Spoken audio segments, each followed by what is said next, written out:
ഇന്ന് തന്നെ സബ്സ്ക്രൈബ് ചെയ്യൂ, നിങ്ങളുടെ പ്രിയപ്പെട്ട ഷോസ് കാണൂ. അമ്മയോട് മോള് ക്ഷമിക്കണം. എങ്കി അമ്മ പറ, എന്തിനായിരുന്നു അമ്മ എന്നോട് ഈ സത്യം മറച്ചു വെച്ചത്? സത്യാമ്മ അറിഞ്ഞ എന്താ കുഴപ്പം? പറ അമ്മേ. എന്നാ അമ്മയുടെ അടുത്തേക്ക് കൊണ്ടുപോവോ വിഷ്ണു അച്ഛാ? നമുക്ക് പോവാം. വിഷ്ണു, ദേ പോകുന്നതൊക്കെ കൊള്ളാം. പഠിക്കൽ ഇറക്കി വിട്ടിട്ട് ഇങ്ങ് വന്നേക്കണം. നീ എങ്ങനെ അകത്തേക്ക് കേറിന്ന് ഞാൻ അറിഞ്ഞ, വരാൻ താമസിച്ച ഞാനങ്ങ് എത്തും. ആ, നീ എല്ലാം കൂടിയിട്ട് എന്റെ മെക്കെട്ട് കേറ്. അമ്മയ്ക്ക് ആരെങ്കിലും മതിയല്ലോ. വാ വിഷ്ണു അച്ഛാ, നമുക്ക് നീ ഇത് കേട്ടോട്ട് പോവാൻ നോക്കടാ. ഓ, വെറുതെ മനുഷ്യരെ പ്രാന്താക്കാൻ.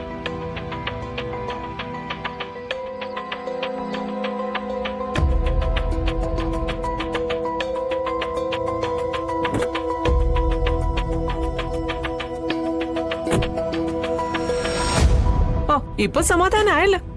ഇനി അതും ആലോചിച്ചോണ്ട് അസുഖം വരുത്തി വെച്ചേക്കരുത്.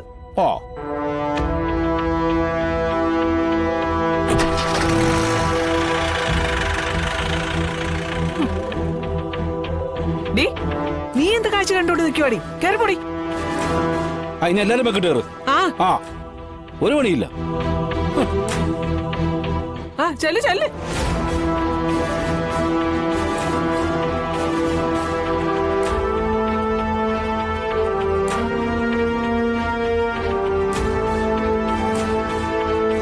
ഉടനെ അങ്ങോട്ട് ഓടി. ഇനി അവനെ കൂട്ടിക്കൊണ്ട് വരാൻ ഇവിടുന്ന് ആള് പോണ്ടി വരുമായിരിക്കും.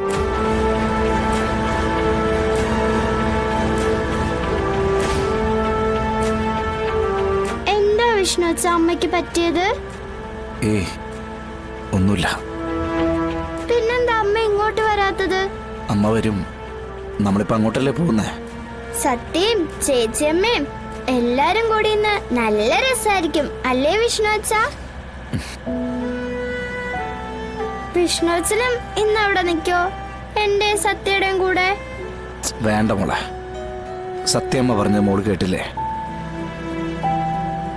മോളെ അവിടെ ആക്കിയിട്ട് വിഷ്ണു ഇങ്ങോട്ട് പോരും. നല്ല കുട്ടിയായിട്ട് അവിടെ നിൽക്കണം കേട്ടോ.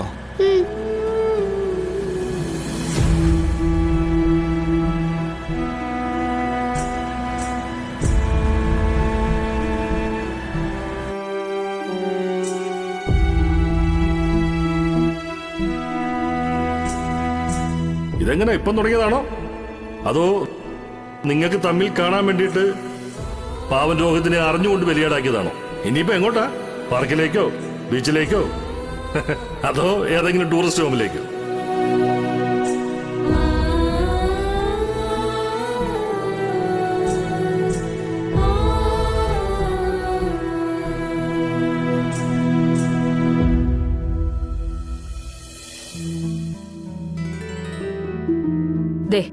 നല്ല പുളിയുള്ള മാങ്ങാ ചമ്മന്തിയും ചൂട് കഞ്ഞി അങ്ങോട്ട് കുടിക്കുമ്പോഴെല്ലാം ക്ഷീണവും മാറും. മോളെ ഇതങ്ങ് കുടിക്ക്, ഇതുവരെ ഒന്നും കഴിച്ചില്ലല്ലോ.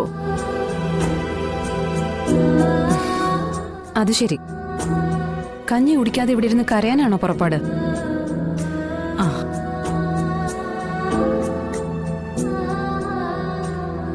നീ ഇങ്ങനെ കഴിഞ്ഞതെല്ലാം ഓർത്തിരിക്കുന്നുണ്ടാ ഈ സങ്കടം വരുന്നേ. നോക്ക്, അത് വിട്, കഴിഞ്ഞത് കഴിഞ്ഞു. ദേ, നീ ഇങ്ങനെ സങ്കടപ്പെട്ടിരുന്നാ ഞങ്ങൾക്കും സങ്കടം വരുവേ. അങ്ങനെ കൂട്ടത്തോടെ സങ്കടപ്പെട്ടിരിക്കാനാണെങ്കിൽ പിന്നെ അതിനെ നേരം കാണൂ. മനുഷ്യന് ബുദ്ധിയും വിവേകവും തന്നിരിക്കണം എന്തിനാണെന്നോ? ആവശ്യമുള്ളത് മാത്രം ഓർമ്മയെ സൂക്ഷിക്കാനും അല്ലാത്തത് മറക്കാനും. അത് കൃത്യമായി നോക്കുന്നവർക്കേ ഒരു സങ്കടവും ഉണ്ടാവില്ല. ക്ഷമേ, സംസാരിച്ച് തീർക്കാവുന്ന പ്രശ്നമേ ഇപ്പൊ നിങ്ങളുടെ ജീവിതത്തിൽ ഉണ്ടായിട്ടുള്ളൂ. കാര്യങ്ങൾ മനസ്സിലാക്കിയ രോഹിത്തിന് തോന്നും നിന്റെ കയ്യിൽ തെറ്റൊന്നുമില്ല, ആവശ്യമില്ലാതെ തെറ്റിദ്ധരിച്ചു പോയതാണെന്ന്. പിന്നെ ഞാനിന്ന് ചില്ലറ ഓട്ടോ ഒന്നും അല്ല ഓടിയത്. എത്ര പേരോടാ ചോദിച്ചേ? കളക്ടർ ഔദ്യോഗിക കാർ ഉപയോഗിച്ച് അനിയത്തെ തിരക്കി നടക്കുന്നതിന്റെ ഒരു ഫോട്ടോ മാത്രം ഇട്ടാ മതി. ആരോടൊക്കെ ഈ കുഞ്ഞേച്ചി സമാധാനം പറയേണ്ടി വരുമെന്നറിയോ? അതുകൊണ്ട് ദയവേത് ഇങ്ങനെയുള്ള സാഹസം ഒന്നും കാണിക്കരുത്. അതെ, അല്ലെങ്കിൽ തന്നെ ആവശ്യത്തിൽ കൂടുതൽ ശത്രുക്കളെ ഞാൻ ഉണ്ടാക്കി വെച്ചിട്ടുണ്ട്. എന്റെ ഭാഗത്തുനിന്നൊരു വീഴ്ച വരാൻ കാത്തിരിക്കുക എല്ലാരും.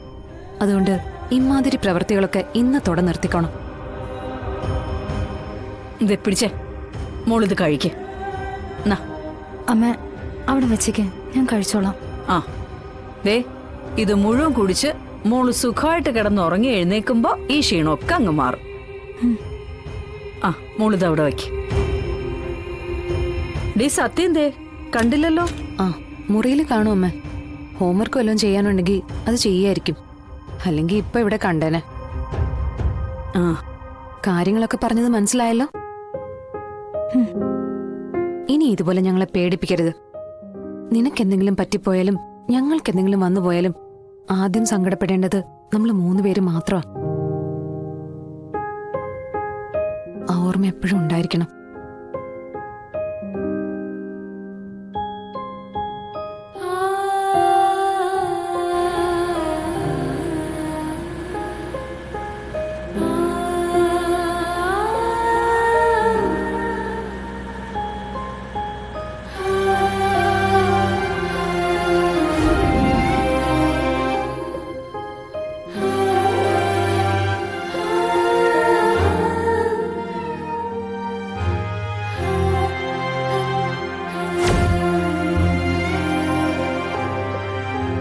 ഇത്രയും നാളും എന്റെ അച്ഛനെ എല്ലാരും എന്തിനാ എന്നിൽ നിന്ന് അകറ്റി നിർത്തിയത്?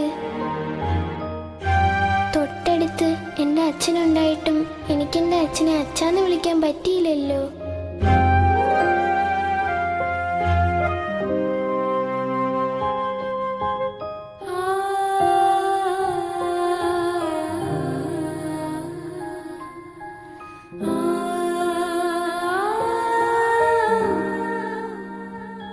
ആഹാ, ഇവിടെ വന്നിരിക്കുകയാണോ? എന്റെ സത്യമോളെ എന്താ ഈ ആലോചിച്ചു കൂട്ടുന്നേ? ഞാൻ അച്ഛനെ കുറിച്ച് ആലോചിക്കുമായിരുന്നു അമ്മേ. എന്റെ അടുത്തുണ്ടായിട്ടും അച്ഛാന്ന് വിളിക്കാൻ പറ്റിയില്ലല്ലോ അമ്മേ. അങ്ങനെയൊന്ന് വിളിക്കാൻ എനിക്ക് എത്ര കൊതിയുണ്ടായിരുന്നെന്നോ. മോളെ,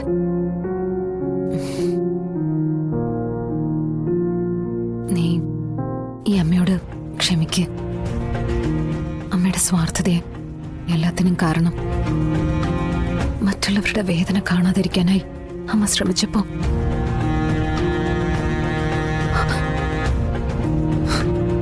അമ്മയുടെയും മോളുടെ വേദന അമ്മ കണ്ടില്ല.